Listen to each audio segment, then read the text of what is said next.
labarin wasanni ta fanni-fanni da yadda aka fafata a wasanni da dama, da yadda cinikayyar 'yan wasa dai kasance, da ra'ayin 'yan wasan yadda suke furta duk abin da suka ga dama.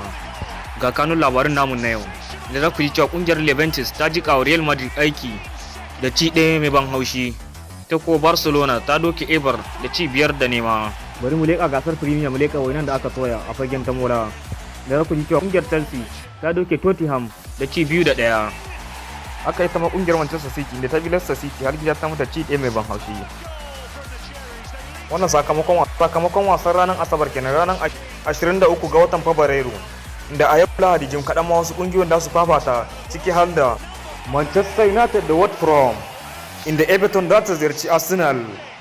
Inda a fagen La Liga ma ga kungiyoyin da za su fafata, inda Sevilla za ta ziyarci Getafe, sannan da ke cire ni tsakanin Atlantico Madrid da Villarreal. Bari mu karkata akalanmu zuwa Spaniya, idan za ku ji cewa kungiyar Real Madrid ta barar da damanta na sabar da Barcelona daga saman teburin La Liga, inda kungiyar da ke tsakiyar teburi Juventus ta zira mata kwallo 1 tilo.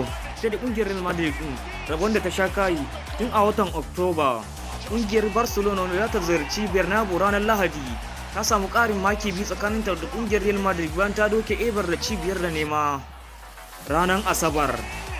Za ku ji cewa wasu masana suke tsokace akan cewa Real din bata taba kabun a zuwa gani ba, inda take shirye-shiryenta na karawa da Manchester City a wasan zakarun Turai ranar Laraba. Za ku ji cewa ita ma kungiyar Juventus din ta yi watsi da damarmaki da yawa da ta samu kafin dan wasanta Luis Morales ya zira kwallo ana dab da tashi, inda shi ma dan wasan Real Madrid Hazard ya barar da wata daman da magoya bayan Real Madrid suke gani ya kamata ya ci wannan kwallon kafin a tafi rabin lokaci.